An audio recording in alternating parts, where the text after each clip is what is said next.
Assalamualaikum dear students, welcome to the Dr. Abdullah Academy, the most powerful physics series of the year. Students आज हम एक new important और बहुत ही interesting chapter start करने जा रहे हैं। डायनामिक्स।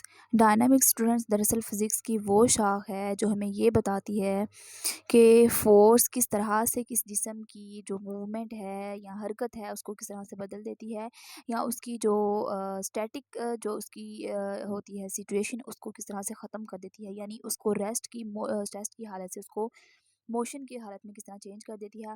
स्टूडेंट आपने अक्सर अपनी रोज़मर्रा ज़िंदगी में ये चीज़ें देखी होंगी कि जब हम फुटबॉल को ज़ोर से किक करते हैं तो गेंद जो है वो आगे क्यों जाती है, या जब साइकिल चला रहे होते हैं तो पैडल जब हम मारते हैं, पैडल मारकर छोड़ें तो वो आहिस्ता आहिस्ता रुक क्यों जाता है। इसी तरह जब हम किसी वज़नी चीज़ को धकेलते हैं तो वो मुश्किल से हरकत में क्यों आती है। ये सारे जो सवालात हैं ये हमें डायनामिक्स के ज़रिए समझ में आते हैं। तो इसलिए ये चैप्टर हमें ये सिखाएगा कि मास क्या है और ये क्यों किसी जिस्म की जो क्यों हर जिस्म जो है ये मास को जो है रेज़िस्ट करता है।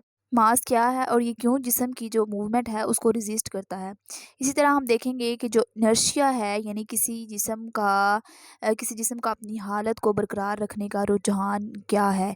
इसी तरह हम ग्रेविटी को देखेंगे कि जो कशिश शकल है वो कैसे काम करती है, और हमें न्यूटन लॉ ऑफ ग्रेविटेशन जो है उसके फ़ोर्स के दरमियान हम किस तरह फ़र्क कर सकते हैं ये हम देखेंगे।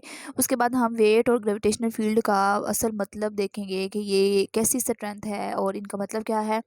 और हम ये देखेंगे कि स्प्रिंग बैलेंस या इलेक्ट्रॉनिक बैलेंस को इस्तेमाल करके किस तरह हम वज़न को या मास को मेज़र कर सकते हैं। इस तरह हम फोर्सेस की मुख्तलिफ टाइप्स को भी पढ़ेंगे, जैसे कि कॉन्टैक्ट फोर्सेस हैं, नॉन कॉन्टैक्ट फोर्सेस हैं। और इसके बाद मज़ीद हम ये भी देखेंगे कि न्यूटन के जो 3 लॉ हैं, Newton first law of motion, Newton second law of motion and Newton third law of motion, इन सबको डिस्कस करेंगे जो पूरे जो डायनामिक्स की बुनियाद होते हैं। ये कवानीन हमें बता रहे होते हैं कि फ़ोर्स लगने पर ऑब्जेक्ट्स जो है वो किस तरह से हरकत करते हैं, या रुक जाते हैं, या अपनी जो डायरेक्शन है उसको ही चेंज कर लेते हैं। इसके अलावा स्टूडेंट हम इस चैप्टर में ये देखेंगे कि जो फ्रिक्शन है ये क्यों होती है, यानी जो रगड़ है वो क्यों होती है और इसे कम कैसे किया जा सकता है। उसके बाद हम मोमेंटम को देखेंगे कि जो हरकत की मिकदार है, और इसको देखेंगे, और इम्पल्स यानी जो फ़ोर्स का जो असर है उसको देखेंगे कि इनका क्या मतलब होता है और ये किन कवानीन के तहत जो है वो महफूज रहते हैं। स्टूडेंट इस चैप्टर को पढ़ने के बाद आपको ना सिर्फ ये पता चलेगा कि रोज़मर्रा ज़िंदगी की चीज़ें कैसे हरकत करती हैं, बल्कि आपको ये भी समझ में आ जाएगा कि फ़िज़िक्स के जो असूल हैं वो किस तरह पूरी कायनात में यकसा तौर पर काम कर रहे होते हैं। तो चलिए एक एनर्जेटिक वे में स्टार्ट करते हैं हम अपना चैप्टर नंबर 3 की, जिसका नाम है डायनामिक्स, क्योंकि ये वो चैप्टर है जो हमें मोशन के पीछे छुपी हुई कहानी और फ़ोर्स का जो असल रोल है वो सिखाता है। तो चलिए इसका इंट्रोडक्शन देख लेते हैं। बिस्मिल्लाहिर्रहमानिर्रहीम। In kinematics we studied the motion of objects, यानी काइनेमैटिक्स के चैप्टर के अंदर हमने अजसाम की हरकत को पढ़ा था। स्टूडेंट आप याद करें कि जो पिछला चैप्टर था वहाँ पर हमने ये देखा था कि चीज़ें कैसे हरकत करती हैं। मिसाल के तौर पर एक जो कार है वो सड़क पर कैसे मूव कर रही होती है।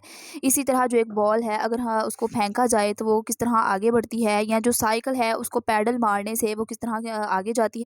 और काइनेमैटिक्स में हमने बेसिकली यही सीखा था कि चीज़ें चलती कैसे हैं, लेकिन इसके पीछे जो वजह है वो हमने अभी तक नहीं पढ़ी। तो वो जो वजह है वो हम इसी चैप्टर के अंदर स्टडी करेंगे। आगे देखिए, if the position velocity and acceleration were noun at any time, यानी अगर किसी भी वक्त जिस्म की पोजीशन यानी उसकी जगह और उसकी जो वेलोसिटी है यानी उसकी रफ्तार और उसकी एक्सेलरेशन हमें मालूम हो जाए, then the position and velocity of the moving body at another time can be completely describe. तो हम किसी और वक्त में हम ये बता सकते हैं कि वो जिस्म जो है या वो जो बॉडी है वो इस वक्त कहाँ होगी और कितनी रफ्तार से वो जा रही होगी। यानी अगर स्टूडेंट्स काइनेमैटिक्स जो है वो हमें प्रिडिक्शन की जो ताकत है वो दे रहा होता है, यानी अंदाज़ा लगाने की जो पावर है वो देता है। मिसाल के तौर पर अगर एक जो बस है वो 40 किलोमीटर पर आवर की रफ्तार से जा रही है, और हमें ये भी मालूम है कि वो किस डायरेक्शन में है, यानी राइट में है, लेफ़्ट में है, नॉर्थ में है, साउथ में है, यानी किस वो डायरेक्शन में जा रही है, तो हम आसानी से ये बता सकते हैं कि 10 मिनट के बाद वो कहाँ होगी, यानी उसने कितना फासला तय कर लिया होगा और फिर उसकी डायरेक्शन क्या होगी, ये भी हम बता सकते हैं। इसी तरह स्टूडेंट अगर एक क्रिकेट बॉल को बॉलर फेंकता है तो हम ये हिसाब लगा कर बता सकते हैं कि वो किस वक्त वो जो बॉल बैट्समैन के पास पहुंचेगी। लेकिन याद रखें स्टूडेंट, ये सब जो है ये सिर्फ मोशन का बयान है। इस मोशन के पीछे वजह क्या है ये काइनेमैटिक्स हमें नहीं बता रही होती। ठीक है, हमने पिछले लेक्चर में काइनेमैटिक्स में ये पढ़ा था कि बॉडी मूवमेंट किस तरह से करती है। तो जो है ये हमें मोशन का बयान बता रहा होता है, लेकिन ये नहीं बता रहा होता कि इसके पीछे जो है वो वजह क्या है। But one of the things left out of this discussion was the cause of the acceleration produced in the body. लेकिन इस बात का जिक्र नहीं किया गया था यानी इस चैप्टर काइनेमैटिक्स के अंदर के जिस्म में एक्सेलरेशन पैदा क्यों होती है, यानी इसकी वजह क्या है, कॉज क्या है। अब असल में सवाल ये था कि किसी जिस्म की स्पीड क्यों बढ़ती है या इसकी डायरेक्शन क्यों बदलती है। तो स्टूडेंट्स ये जो है ये सवाल बहुत अहम है, क्योंकि हरकत जो है या मूवमेंट है जो है वो सिर्फ बयान करने से मुकम्मल नहीं होती जब तक हमें ये ना पता हो कि ये तब्दीलियाँ आ रही हैं तो क्यों आ रही हैं। तो काइनेमेटिक्स ने हमें ये बताया कि स्पीड चेंज हो रही है, लेकिन ये नहीं बताया कि स्पीड चेंज होने की वजह क्या है। और यही वजह है कि हमें डायनामिक्स पढ़ने की ज़रूरत पड़ी। If a stone is dropped from a height, यानी अगर किसी पत्थर को हम ऊंचाई से फेंकते हैं, इट इज़ एक्सेलरेटेड डाउनवर्ड, तो वो क्या होता है कि डाउनवर्ड जो है वो डाउनवर्ड जो आता है बहुत तेज़ी के साथ। ये मिसाल स्टूडेंट आप सबने देखी होगी कि जब हम किसी छत से या किसी ऊंचाई से हम कोई छोटा सा पत्थर या सेब को गिराएं या इस तरह कोई गोल सी चीज़ है, कोई भी चीज़ हम उसको गिराएं तो वो सिर्फ नीचे ही नहीं आती, बल्कि इसकी जो स्पीड है वो हर लम्हे बढ़ती हुई आ रही होती है। यानी जो जैसे जैसे बॉडी नीचे ज़मीन की तरफ आ रही होती है उसकी स्पीड बढ़ती जा रही होती है, हर सेकंड के बाद उसकी स्पीड बढ़ रही होती है। शुरू में स्टूडेंट वो चीज़ जो है वो आहिस्ता-आहिस्ता गिरना शुरू होती है, लेकिन जैसे-जैसे वो नीचे ज़मीन की तरफ आती जाती है, वो ज़्यादा उसकी जो स्पीड है वो तेज़ होती जाती है। तो इसी चीज़ को स्टूडेंट हम एक्सेलरेशन कहते हैं। एक्सेलरेशन से मुराद ये होता है कि स्पीड, एक्सेलरेशन से मुराद स्पीड ही होती है, लेकिन वक़्त के साथ-साथ अगर वो स्पीड बढ़ रही है, तो उसको हम कहते हैं कि ये एक्सेलरेशन है। तो जब हम किसी भी ऑब्जेक्ट को हाइट से नीचे गिराएंगे तो उसकी स्पीड बढ़ती जाएगी टाइम के साथ साथ, सो हम ये कहेंगे कि उस बॉडी ने एक्सेलरेशन को एक्सेस किया है। It is because the earth exert a force of gravity on the stone that pools it down. ये इसलिए होता है, यानी उसकी स्पीड इसलिए बढ़ती है क्योंकि जो ज़मीन होती है वो पत्थर पर अपनी ग्रेविटेशन की फोर्स लगा रही होती है जो कि इसे पुल्स इट डाउन, जो कि इसे नीचे की तरफ खींचती है। अब यहाँ पर स्टूडेंट असल बात समझ में आती है कि पत्थर नीचे क्यों गिरता है। इसकी वजह ये है कि ग्रेविटी की फ़ोर्स, अब जो ज़मीन है अपने करीब मौजूद हर चीज़ को अपनी तरफ खींच रही होती है। आप यूँ ही समझ ले कि जो ज़मीन है वो एक मैग्नेट की तरह है। जैसे मैग्नेट हर चीज़ को अपनी तरफ खींच रहा होता है, इसी तरह जो ज़मीन है वो अपनी ग्रेविटेशन फ़ोर्स की वजह से हर चीज़ को अपनी जानिब खींच रही होती है। इसी वजह से जब कोई भी बॉडी को हम नीचे की तरफ गिराते हैं तो वो नीचे ही आती है, ऊपर नहीं जाती। तो आप खुद भी ज़मीन पर इसी वजह से खड़े हैं, नहीं तो आप खला में तैर रहे होते। ठीक है, ग्रेविटेशन की फ़ोर्स जो है वो आपको जकड़े हुए है ज़मीन के ऊपर, नहीं तो आप हवा में ही उड़े होते, हवा के अंदर मुअल्लक़ रहते, आप ज़मीन के ऊपर प्रॉपर तौर पर चल फिर नहीं सकते थे। तो जब कोई पत्थर हम छोड़ते हैं तो ज़मीन अपनी ग्रेविटी की वजह से इस पर फोर्स लगाती है, तो वो तेज़ी से नीचे आता है, जिसकी वजह से उसको एक्सेलरेशन जो है वो उसके अंदर आ जाती है। इसी तरह आगे देखते हैं, when we drive a car और मोटरसाइकिल, के जब हम कार या मोटरसाइकिल को चला रहे होते हैं, the engine exerts are force which produces acceleration.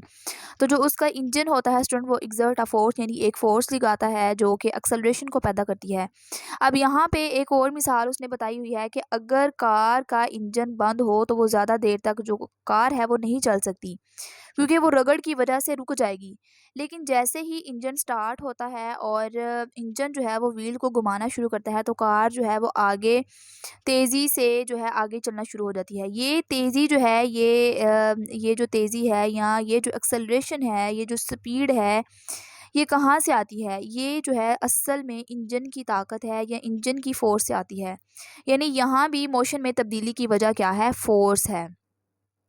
We will observe that whenever there is acceleration. अब हम यहाँ पे ये देखते हैं कि जहाँ भी एक्सेलरेशन होगी there is always a force, वहाँ पर ज़रूर कोई ना कोई फोर्स मौजूद होगी present to cause that acceleration, जिसने उस एक्सेलरेशन को पैदा किया है। यहाँ पर अब स्टूडेंट एक गोल्डन रूल है, याद रखें स्टूडेंट्स कि जहाँ भी एक्सेलरेशन आता है वहाँ पर ज़रूर एंड ज़रूर फोर्स मौजूद होती है। एक्सेलरेशन कभी खुद से पैदा नहीं होता। अगर किसी जिस्म की रफ्तार बदल रही है, कम हो रही है या ज़्यादा हो रही है या उसकी डायरेक्शन बदल रही है, तो उसके पीछे लाजमी कोई ना कोई फोर्स मौजूद होती है। जैसे कार के इंजन का ज़ोर, ज़मीन की ग्रेविटी या किसी जिस्म को धक्का देने वाली ताकत। मतलब ये कि फोर्स और एक्सेलरेशन हमेशा साथ साथ रहते हैं। ऐसा नहीं होगा कि एक्सेलरेशन अकेला है, उसके पीछे फोर्स ना मौजूद हो। Dynamics is concerned with the force that produces changes in the motion of bodies।